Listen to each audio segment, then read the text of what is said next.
Nakakatakot talaga ang Pilipinas. Nakakatakot hindi dahil sa kahirapan o kaguluhan, kundi dahil sa kabutihan ng mga tao na nagpaparamdam sa isang bilyonaryong tulad ko ng kahihiyan. Ang matatag na mga salita ni Amanda Collins, isang Amerikanang bilyonarya, ay umalingaw-ngaw sa gitna ng Maynila na hindi pa lubusang gising. Sa umagang iyon, ang hangin mula sa Ilog Pasig ay nagpapawagayway sa bandila ng Pilipinas na may araw at mga bituin.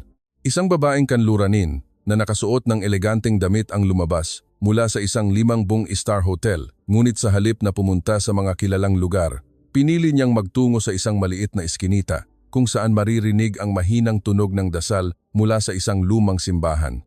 Sa isang lumang karinderya na nagbebenta ng goto, nagtagpo ang mga mata ni Amanda at ni Mateo, isang binatang sundalong Pilipino na may mahinahong kilos. Iyon ang simula ng isang paglalakbay na magpapabago sa kanyang kapalaran magpakailanman. Nanatili si Amanda Collins sa Maynila matapos ang pangyayari sa maliit na kainan. Ngunit ang balita tungkol sa isang panayam na ibinigay niya sa media sa Amerika ay kumakalat na sa buong online world. Sinabi niya na ang Pilipinas ay isang nakakatakot na bansa para sa mga mamumuhunan. Ang mga salitang iyon ay paulit-ulit na ginamit, kasabay ng batikos mula sa maraming negosyante at politikong Pilipino. Inakusahan siya ng marami na wala siyang respeto sa bansang kanyang pinasok para sa negosyo. Ngunit sa kabilang panig, si Mateo, ang binatang sundalo na nakilala niya, ay hindi nagalit.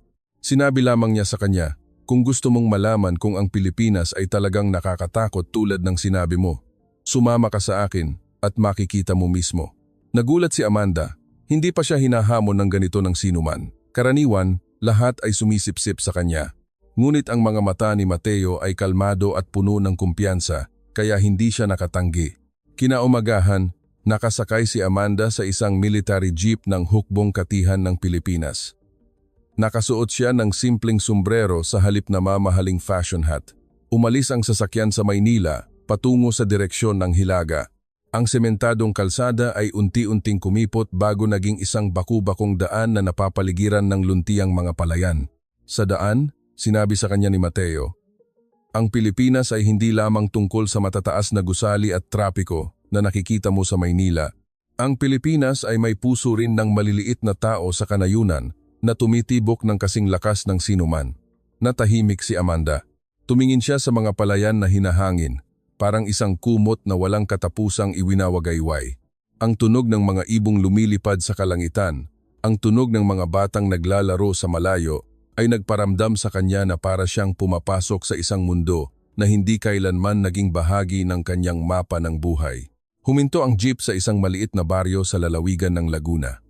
Ang baryong ito ay kilala sa tradisyonal na pagbuburda. Isang matandang babae na nakasuot ng barot saya ang nakaupo sa harap ng kanyang bastidor. Ang kanyang mga kamay ay kulubot dahil sa araw, ngunit patuloy pa rin sa paggawa ng may katatagan. Lumapit si Amanda. Hindi niya maintindihan kung bakit ang mga taong ito ay patuloy na nagtatrabaho ng husto, kahit na ang kita mula sa isang piraso ng burda ay maaaring hindi umabot sa $100. Ngumiti ang matandang babae at inabutan siya ng isang baso ng salabat. "Wala kaming gaanong maibibigay, iha. Mayroon lang kaming tela, ngiti, at itong mainit na inumin. Ngunit ang mayroon kami ay ang karangalan na nagtatrabaho kami gamit ang aming 2 kamay." Isinalin ni Mateo ang sinabi nito. Mahigpit niyang hinawakan ang baso. Ang kanyang puso ay nanginig. Hindi siya sanay sa katotohanan na ang mga tao ay maaaring makontento sa maliliit na bagay nang hindi naghahangad ng higit pa, tulad ng lagi niyang ginagawa. Nang hapong iyon, dinala ni Mateo si Amanda sa isang lokal na palengke. Ang ingay ng mga nagtitinda ng prutas, durian, mangosteen, ang matamis na amoy na humahalo sa usok ng insenso mula sa isang maliit na kapilya sa gilid ng daan. Isang tindera ang nag-abot ng isang balot ng suman sa kanya at sinabing, "Tikman mo, ineng.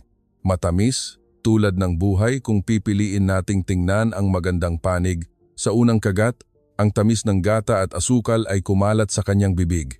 Napatawa siya ng hindi sinasadya, isang tawa na matagal na niyang hindi naranasan. Dahil sa kanyang mundo, ang lasa ng kaligayahan ay madalas na napapalitan ng pait ng kompetisyon. Nang takip silim, dinala siya ni Mateo sa isang lumang simbahan sa tabi ng ilog. Ang paglubog ng araw ay nagbigay ng gintong sinag sa lumang kampanaryo. Pinanood ni Amanda ang anino ng isang malaking krus na bumabagsak sa ibabaw ng tubig. Isang pari ang dumaan na may mapayapang ngiti. Mahinang nagsalita si Mateo, "Nakakatakot talaga ang Pilipinas. Dahil dito, tinuturuan tayong malaman na ang kapayapaan ay hindi nabibili ng pera." Tumingin si Amanda sa kanyang mukha. Muling nanginig ang kanyang puso. Nagsimula niyang mapagtanto na ang nakakatakot na sinabi niya ay maaaring hindi ang katotohanan. Ang mas nakakatakot ay ang katotohanang nabuhay siya ng matagal nang hindi nauunawaan ang halaga ng maliliit na bagay na ito. Nang gabing iyon, natulog siya sa isang maliit na bahay kubo ng isang pamilya ng magsasaka. Walang aircon, walang maningning na ilaw. Tanging ang tunog ng mga kuliglig at ang hangin na nagpapagalaw sa mga dahon ng saging.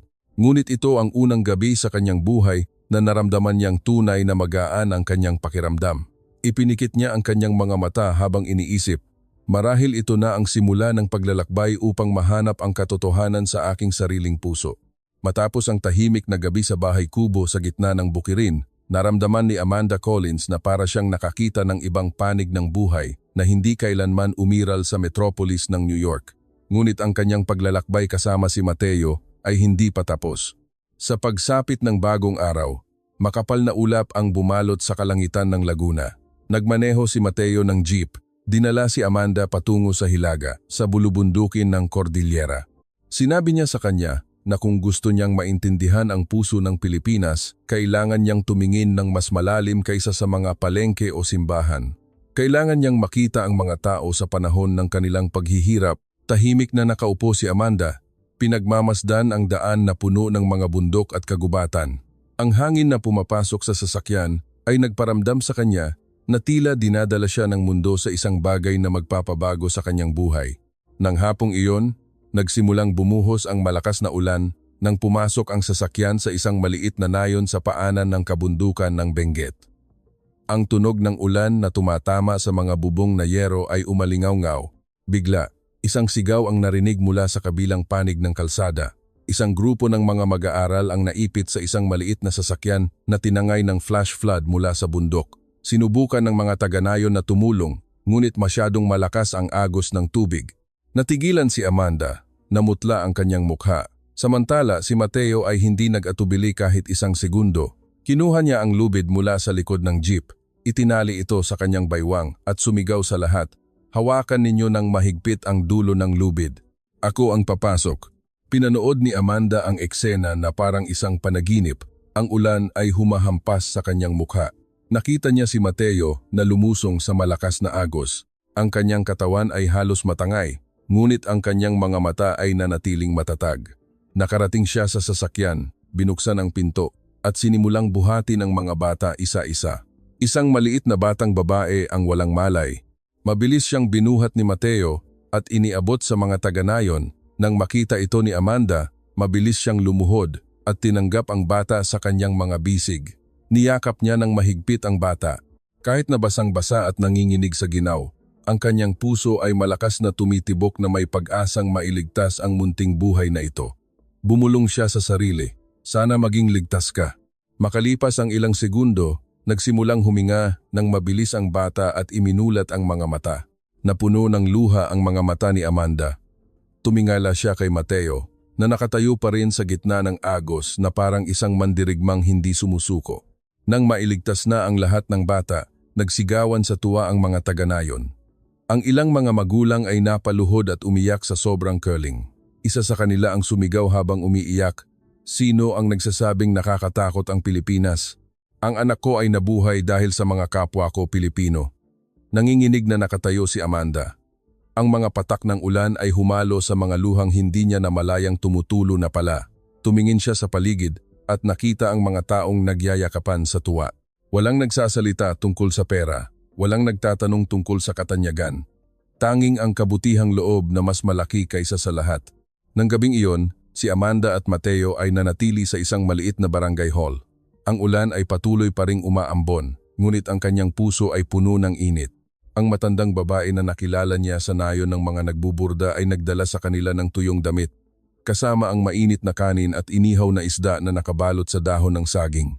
Inabot niya ito kay Amanda at sinabing, "Iha, ngayong araw, hindi ka tumulong gamit ang pera.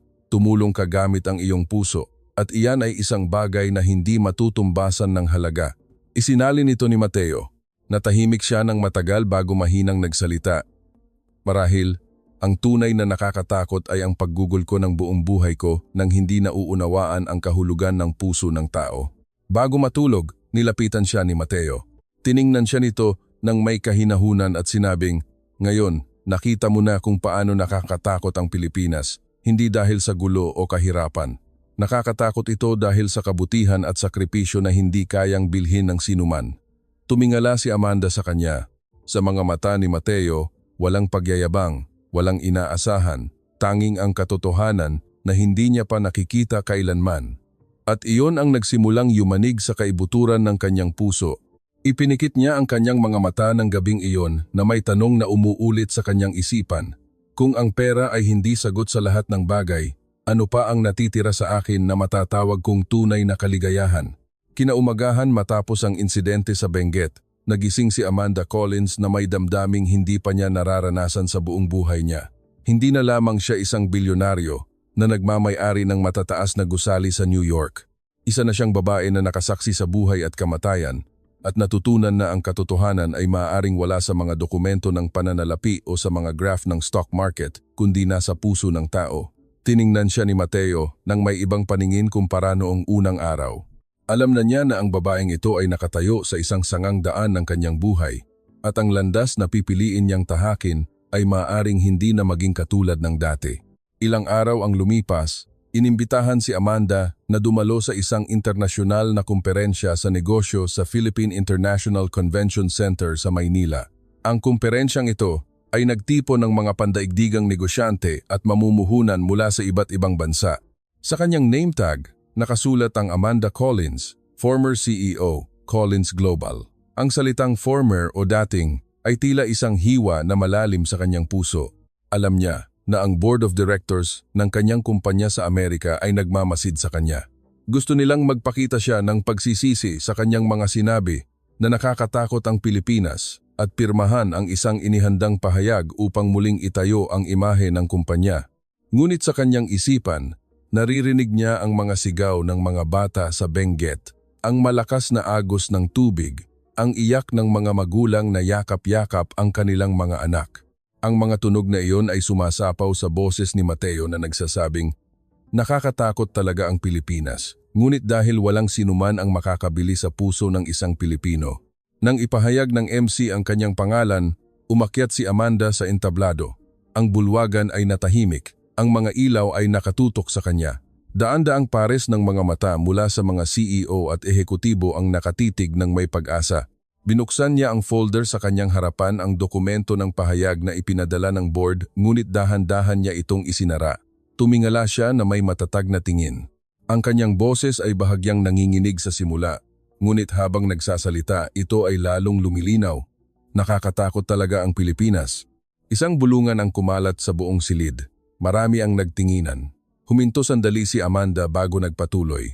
Nakakatakot, hindi dahil sa panganib sa pamumuhunan, hindi dahil sa komplikadong burokrasya, kundi dahil ang lugar na ito ay puno ng kabutihan, katapangan, at isang pusong mas dakila kaysa sa anumang numero sa stock market. Ikinuwento niya ang mga pangyayaring nasaksihan niya. Ang kwento ng matandang babae na nagbuburda gamit ang kanyang mga kamay kahit halos wala ng lakas. Ang kwento ng tindera ng suman na ngumiti sa kanya kasama ang mga salitang, "Ang buhay ay maaring maging matamis kung titingnan natin ang magandang panig." At ang kwento ni Mateo, isang sundalong Pilipino na isinugal ang buhay upang iligtas ang mga bata sa gitna ng rumaragasang tubig.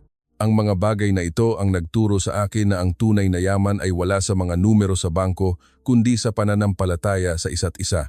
Ang bulwagan ay naging tahimik na tahimik. Ilang ehekutibo ang mukhang seryoso, hindi nasisiyahan na nagsalita siya ng may damdamin sa halip na magbigay ng mga istatistika at graph. Ngunit isang palakpak mula sa isang sulok ang maririnig, dahan-dahan, sinundan ng iba pa. Sa loob ng ilang segundo, ang buong silid ay umalingaw-ngaw sa palakpakan. Nakatayo doon si Amanda, basa ang mga mata ngunit may matatag na ngiti sa kanyang mga labi. Alam niya na kapipili lang niya ng landas na magpapabago sa kanyang buhay magpakailanman. Pagkatapos ng kumperensya, pinalibutan siya ng media. Isang reporter ang malakas na nagtanong, "Magi-invest pa rin po ba kayo sa Pilipinas?" Sumagot siya ng may kumpiyansa, "Oo, ngunit ang aking pamumuhunan ay hindi lamang pera. Mamumuhunan ako ng may tiwala. At naniniwala ako na ang tiwalang iyon ang pinakadakilang kita." Nagtanong ang isa pang reporter, "At hindi ka ba natatakot na tanggalin ka na ng tuluyan ng iyong kumpanya?" Huminto sandali si Amanda bago sumagot ng may diin, "Mayroon lamang akong isang kinatatakutan. Ang takot na sa natitirang bahagi ng aking buhay. Hindi ako magkakaroon ng lakas ng loob na sabihin ang katotohanang nakita ng aking puso." Nang gabing iyon, bumalik si Amanda sa tabi ng Ilog Pasig. Pinagmasdan niya ang mga ilaw na sumasalamin sa tubig at naisip si Mateo, ang kanyang mahinahong ngiti at ang kanyang mga matang hindi natitinag. Sa katahimikan, alam niya na maaaring hindi siya patawarin ng mundo ng negosyo, ngunit ang kanyang puso ay naglalakbay na sa isang bagong landas, isang landas na hindi kailanman naging bahagi ng anumang plano sa negosyo. Ngunit ang katotohanan ay, bawat pagpili ay may katumbas na halaga. Ang board ng Collins Global ay nagpadala ng isa pang kagyat na email. Ang mensahe ay maikli ngunit matalas. "Kung ipagpapatuloy mo ang iyong paninindigan sa iyong mga sinabi, isasaalang-alang namin ang iyong permanenteng pagtanggal sa posisyon bilang CEO." Natapos, basahin ni Amanda. Dahan-dahan niyang ibinaba ang telepono. Malakas ang tibok ng kanyang puso, ngunit ang kanyang mga mata ay nanatiling kalmado. Alam na niya na ang kanyang paglalakbay ay hindi pa nagsisimula, kundi papalapit na sa punto kung saan kailangan niyang gumawa ng pinakamahalagang desisyon sa kanyang buhay. Nang gabing iyon, umulan muli. Naglakad si Amanda patungo sa simbahan sa tabi ng ilog. Ang tunog ng mga nagdarasal ay mahinang naririnig mula sa loob. Lumuhod siya sa lumang sahig na kahoy. Kahit hindi niya naiintindihan ang mga dasal, naramdaman niya ang kapangyarihan ng kapayapaan.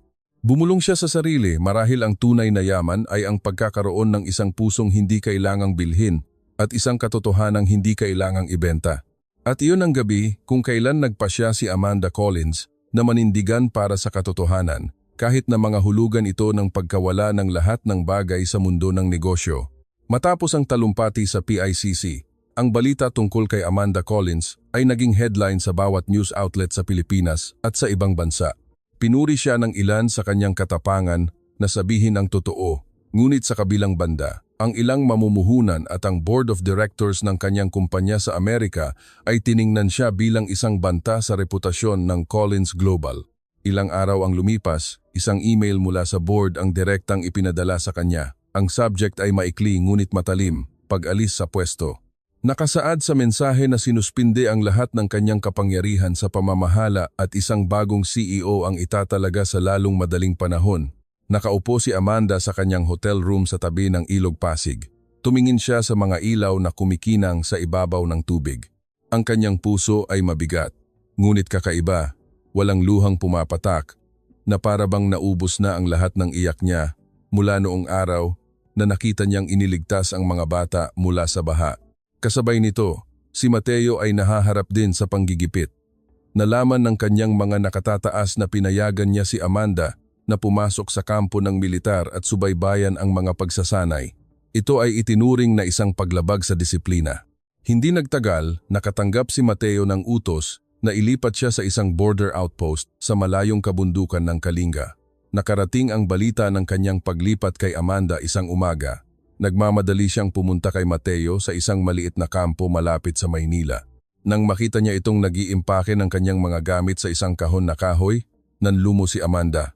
"Hindi ito makatarungan," sabi niya. Nanginginig ang boses. "Dahil ito sa akin. Kung hindi dahil sa akin, hindi ka malilipat sa ganoong kalayong lugar." Itinigil ni Mateo ang kanyang ginagawa at hinarap siya ng may kalmadong tingin. "Hindi ito tungkol sa kung ano ang makatarungan o hindi, Amanda. Ito ay tungkulin, at ang tungkulin ko ay tanggapin ang utos, anuman ang dahilan." Humikbi si Amanda. Hindi pa siya nakaramdam ng ganitong kawalan ng kapangyarihan. Sa mundo ng negosyo, magagamit niya ang pera para ayusin ang lahat.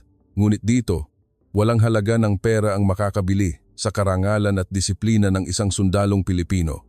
Nang gabing iyon, nakaupo si Amanda sa hagdanan ng kampo. nakatingin sa madilim na kalangitan na may iilang bituin. Tinanong niya si Mateo ng mahina. Hindi ka ba galit sa akin dahil sa akin kailangan mong pumunta sa malayong hangganan? Ngumiti ng bahagya si Mateo bago sumagot. Kung magagalit man ako, hindi iyon dahil sa iyo, kundi dahil hindi ko naprotektahan ang sarili kong puso sa pagpili na tulungan ka sa simula pa lang. Kaya kong tanggapin ang kahihinatnan nito. Natahimik si Amanda, tumulo ang kanyang mga luha nang hindi namamalayan. Ngayon niya lang naunawaan na ang tunay na pag-ibig ay wala sa mga pangako, kundi sa pagtanggap sa resulta ng isang pagpili kahit na ito ay may kasamang pagkawala. Sa umaga ng kanyang pag-alis, nagpunta si Amanda para ihatid si Mateo sa harap ng kampo. Isang truck ng militar ang naghihintay, mahina ang tunog ng makina. Maraming mga batang sundalo ang sumaludo kay Mateo nang may buong pusong paggalang. Bago sumakay sa truck, lumingon si Mateo. May kakaibang kislap sa kanyang mga mata na hindi pa niya naipakita dati. Huwag ka nang bumalik sa pagiging pating sa stock market. Kung babalik ka sa Amerika, bumalik ka bilang isang babae na natagpuan na ang kanyang puso. Kinagat ni Amanda ang kanyang labi na puno ng luha ang kanyang mga mata. Sinubukan niyang abutin ang kanyang kamay, ngunit dahan-dahang umandar ang truck, nag-iwan ng alikabok at isang pakiramdam ng kawalan. Ilang araw ang lumipas, naglakbay si Amanda patungong Kalinga. Sinundan niya ang landas ni Mateo hanggang sa makarating siya sa isang border outpost na matatagpuan sa gitna ng matataas na bundok at makakapal na gubat. Ang kapaligiran doon ay ibang-iba sa Maynila. Sa halip na mararangyang conference rooms, tanging tunog ng tandang, hangin na dumadaan sa mga kawayan, at ang sigaw ng mga sundalong nagsasanay sa isang lupang palaruan ang kanyang naririnig. Tumuloy si Amanda sa isang maliit na kubo sa tabi ng kampo. Sa loob, mayroon lamang isang simpleng papag na kahoy at isang lumang kulambo. Sa unang pagkakataon na humiga siya, naramdaman niyang sinusubok ng kanyang katawan ang kanyang isipan. Ngunit sa halip na mainis, mahina siyang tumawa. Sino ang mag-aakala? Ang dating CEO na natutulog sa isang penthouse sa New York, ngayon ay kailangang matulog sa isang papag na lumalangit-ngit. Kinaumagahan, maagang gumising si Amanda. Ginigising siya ng mga ibon sa gubat. Nakita niya ang mga batang sundalo na nagwawalis ng bakuran at nagsisiga para magluto ng kanin. Nagpasya siyang lumapit at tumulong. Kahit na asiwa sa simula, tinawanan lang siya ng mga sundalo at inabutan ng sandok at kaldero. Tawagin ka na lang naming Ate Amanda, sabi ng isa na may ngiti. Ang mga salitang Ate Amanda ay nagbigay ng kakaibang init sa kanyang puso. Ito ang unang pagkakataon na hindi siya tinawag na CEO o bilyonarya, kundi isang ate na kasama nilang kumakain. Sa gabi, nakasalo ni Amanda sa pagkain ng inihaw na isda at kanin si Mateo at ang mga sundalo. Ang tawanan ay umalingaw-ngaw sa gitna ng apoy mula sa siga. Tumingin siya sa paligid, nakikita ang mga inosenteng mata ng mga batang sundalo. Nalaman niya ngayon na ang tunay na kaligayahan ay hindi ang pag-inom ng mamahaling alak sa isang marangyang silid, kundi ang pagbabahagi ng isang dakot ng kanin sa taong katabi mo. Ngunit sa kaibuturan ng kanyang puso, alam niyang ito ay isang panahon ng pagsubok. Nawala sa kanya ang posisyon, ang kapangyarihan, at ngayon ay hinaharap niya ang isang mundong hindi niya inaasahan. Ngunit ang kapalit nito ay ang katotohanan at ang pusong minsan niyang nawala. Nang gabing iyon, habang pinagmamasdan ang apoy na unti-unting namamatay, sinabi niya kay Mateo ng mahina, "Maaaring nawala na sa akin ang lahat, ngunit marahil ang pagkawala ng lahat ang nagbigay daan sa akin upang mahanap ang pinakamahalagang bagay." Tiningnan siya ni Mateo ng tahimik at sumagot lamang ng maikli, "Kung may puso ka pa, mayroon ka pa ring lahat." Isang gabi sa border outpost sa Kalinga, ang malamig na hangin mula sa kabundukan ay umihip ng malakas, nagpapayanig sa apoy sa siga. Nakaupo si Amanda sa tabi ni Mateo, nakikinig sa mga tunog ng gubat at sa mga asong tumatahol mula sa kalapit na nayon. Nasanay na siya sa buhay dito, mula sa pagwawalis ng kampo hanggang sa pagkain ng kanin at inihaw na isda sa isang bandehadong lata. Ngunit sa kanyang puso, alam niyang ang kapayapaang ito ay maaaring hindi magtagal. Biglang tumunog ang radio ng komunikasyon. May napansing kakaibang kilos malapit sa sapa sa hangganan. Maaaring grupo ng mga smuggler. Agad na tumayo si Mateo. Kinuha niya ang kanyang service firearm at sinenyasan ng kanyang mga tauhan na maghanda para sa isang patrol.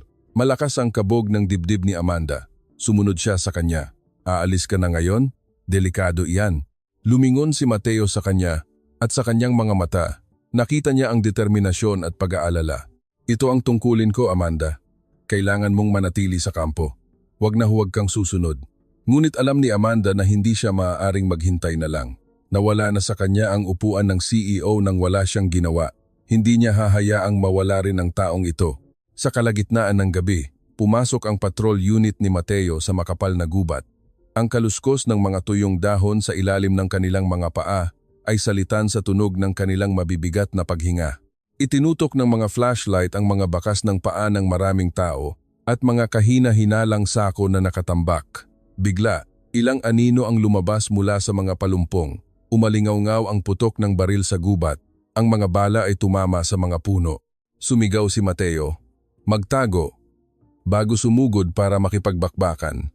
Si Amanda, na lihim na sumunod hanggang sa gilid ng gubat, ay narinig ang mga putok ng baril. Nanlumo siya. Nang walang pag-aalinlangan, tumakbo siya papasok sa kadiliman. Sumigaw ang mga sundalo, "Huwag kang pumasok! Delikado!" Ngunit hindi siya tumigil. Nakita niya si Mateo na nakikipagbuno sa isang lalaking may hawak na mahabang itak. Umikot siya para iwasan ang itak na dumaplis sa kanyang braso at nag-iwan ng sugat. Ginamit niya ang lahat ng kanyang lakas para idiin ang kalaban sa lupa.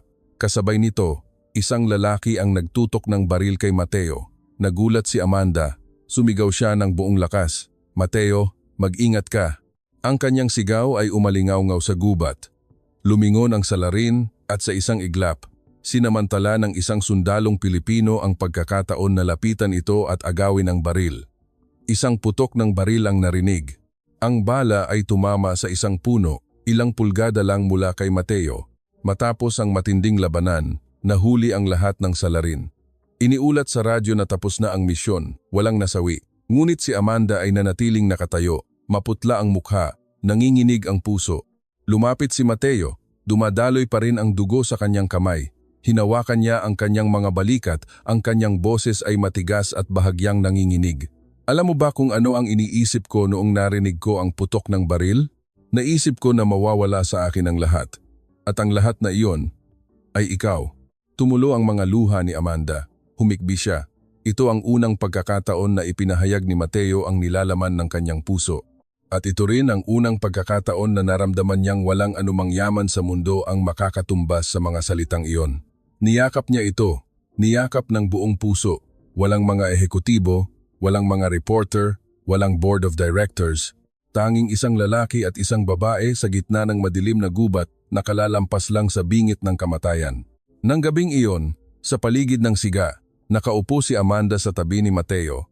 Ang mga batang sundalo ay nagigitara ng isang lumang gitara, mahinang kumakanta ng mga awiting bayan. Hindi naiintindihan ni Amanda ang bawat salita, ngunit ramdam niya ang init na bumabalot sa kanya. Bumulong siya kay Mateo, "Akala ko noon, nasa akin na ang lahat. Pero sa totoo lang, wala akong anuman, hanggang sa araw na dumating ako rito at halos mawala ka sa akin. Ngayon ko lang nalaman na ang tunay na takot ay hindi ang pagkawala ng pera o posisyon, kundi ang pagkawala ng taong pinili ng puso ko." Natahimik si Mateo. Hinawakan niya ng mahigpit ang kamay nito. "Kung mananatili ka rito, malalaman mo na ang pag-ibig ay hindi kailangang bilhin ng pera at ang kaligayahan ay hindi kailangang maging marangya." Ngumiti si Amanda habang may luha sa kanyang mga mata. Alam na niya na ito ang bagong tahanan ng kanyang puso. Kinaumagahan, ang langit sa itaas ng kabundukan ng Kalinga ay maliwanag.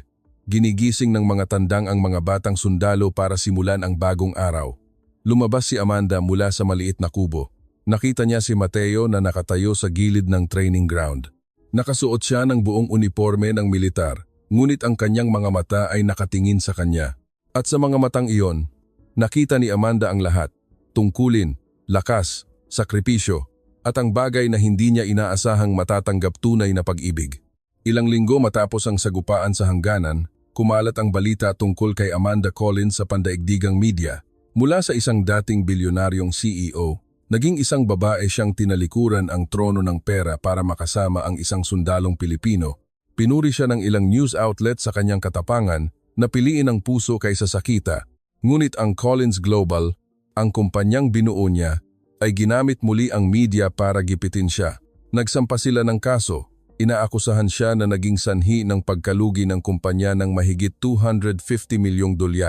Isang araw, isang sulat mula sa abogado ng kumpanya ang dumating sa kampo sa hangganan. Binuksan ito ni Amanda, nanginginig ang kanyang puso. Nakasulat sa dulo ng liham, kailangan mong bumalik sa Estados Unidos upang humarap sa paglilitis. Kung tatanggi ka, aalisin sa iyo ang lahat ng iyong karapatan at ang iyong pangalan ay buburahin sa mundo ng negosyo magpakailanman. Mahigpit niyang hinawakan ang papel. Pakiramdam niya'y hinihila siya pabalik ng lumang mundong pilit niyang tinalikuran. Kasabay nito, lumapit si Mateo. Nakita niya ang pag-aalala sa kanyang mga mata. Mahinang nagsalita si Amanda, "Kung babalik ako, maaaring mawala ka sa akin magpakailanman. Ngunit kung hindi ako babalik, mawawala sa akin ang lahat ng pinaghirapan ko sa halos buong buhay ko." Tiningnan siya ni Mateo ng diretsyo, matatag ang kanyang boses. "Hindi ko minahal ang isang babaeng tumatakas sa problema. Minahal ko ang isang babaeng may lakas ng loob na harapin ang katotohanan kahit gaano pa ito kasakit. Kung pipiliin mong manatili rito para magtago, mawawala sa iyo ang iyong sarili." Ang mga salitang iyon ay parang isang matalim na espada na tumusok sa kanyang puso. Natahimik siya ng matagal bago ngumiti ng malungkot. "Sinasabi mo bang kailangan kong bumalik?" Tumango si Mateo. "Oo, bumalik ka. Ngunit hindi para sa kanila. Bumalik ka para patunayan na ang mga natutunan mo rito ang katotohanan at ang puso ay mas mahalaga kaysa sa anumang numero." Dumating ang araw ng kanyang pag-alis. Ang mga batang sundalo sa kampo ay pumila. Inabutan nila siya ng isang maliit na supot ng bigas at isang tiket sa loto bilang pasalubong. Isa sa kanila ang nagsalita ng may hiya, "Ate Amanda, huwag mo po kaming kalimutan ha? At bumalik po kayo." Niyakap sila ni Amanda isa-isa. May luhang namumuo sa kanyang mga mata. Hindi pa niya naramdaman ang ganitong pagiging bahagi ng isang pamilya. Bago siya umalis, lumapit si Mateo. Tiningnan siya nito ng pinakamatatag na tingin na nakita niya. "Humayo ka at huwag mong hayaan ang sinuman na agawin ang katotohanang natagpuan mo rito." Tumango si Amanda, umaagos ang luha, ngunit ang kanyang puso ay puno ng lakas na hindi pa niya naramdaman noon. Ilang linggo ang lumipas. Sa New York, nakatayo si Amanda sa harap ng isang korte ng negosyo at ng board ng Collins Global. Malakas siyang inakusahan ng abogado ng kumpanya. Ang babaeng ito ang naging sanhi ng pagbagsak ng halaga ng ating kumpanya. Sinira niya ang ating kredibilidad. Ang silid ay puno ng batikos at ang media ay walang tigil sa pagkuha ng litrato. Ngunit si Amanda ay nanatiling kalmado, nakasuot ng isang simpleng itim na business suit. Huminga siya ng malalim at nagsalita. "Oo, maaaring ako ang dahilan ng pagbaba ng mga numero sa market. Ngunit ang natutunan ko sa Pilipinas ay isang aral na hindi mabibili ng pera. Nakita ko ang sakripisyo ng isang sundalo. Nakita ko ang ngiti ng isang tindera sa tabi ng daan. Natutunan ko na ang kabutihan ang nagpapaganda sa mundo. At kung dahil sa pagsasabi ng katotohanan ay matatanggal ako, kung gayon, iyon ang pinakakarapat dapat na halaga sa buong buhay ko." Biglang natahimik ang bulwagan. Ilang miyembro ng board ang yumuko, iniiwasan ang kanyang tingin. Maraming media outlet ang nagsimulang magsulat ng bagong balita. Amanda Collins, ang babaeng tumaya.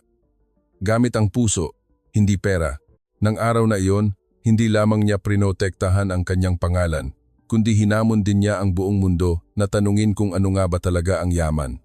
At sa puso ni Amanda, iisang boses lamang ang umuulit-ulit ang boses ni Mateo mula sa hangganan. "Huwag ka nang bumalik sa pagiging pating. Maging isang babae ka na natagpuan na ang kanyang puso." Minsan, ang pinakamasakit na katotohanan ang siyang gumigising sa atin. Habang nagtatapos ang kwento, nakita natin na ang buhay ay hindi isang landas na puno ng mga rosas, kundi puno ng mga sugat, paghihiwalay, at walang katapusang pakikibaka. Ngunit sa bawat malupit na aral, laging may nakatagong butil ng karunungan at pananampalataya. Kung ang ating puso ay bukas na tumanggap at may lakas ng loob na magpatuloy, hindi lamang ito kwento ng isang tao, kundi salamin ng buhay ng maraming tao sa lipunan na nasaktan, nabigo at hinusgahan, ngunit sa huli ay muling bumangon ng may lakas mula sa loob. Ang tanong ay, pipiliin ba nating maging manonood lamang? O babangon tayo at gagamitin ang mga aral na ito sa ating tunay na buhay? Dahil ang kailangan ng mundo ay hindi mga taong perpekto, kundi mga taong kahit nadapa ay may lakas ng loob na bumangon at lumaban muli. Mga taong kahit nasasaktan ay pinipiling magpatawad. Mga taong kahit nahaharap sa kadiliman ay nananatiling may pananampalataya at nagsisindi ng maliit na ilaw para sa iba. Kung ikaw ay nasa puntong pagod, nawawalan ng pag-asa o nalilito, tandaan na ang kwentong ito ay nagsimula rin sa sakit. Ngunit ang sakit na iyon ang naging tulay patungo sa paglago at pagpapanumbalik ng dignidad. Kaya't huwag sumuko. Gamitin ang pusong puno ng pananampalataya bilang iyong gabay at ang mga pagkakamali ng nakaraan bilang iyong guro. At isang araw matutuklasan mo na ikaw mismo ay maaaring maging inspirasyon sa iba, tulad ng kwentong ito. Tandaan palagi, ang tunay na lakas ay hindi ang kawalan ng luha kundi ang pagpapatuloy sa paglakad kahit may luha pa sa iyong mga mata.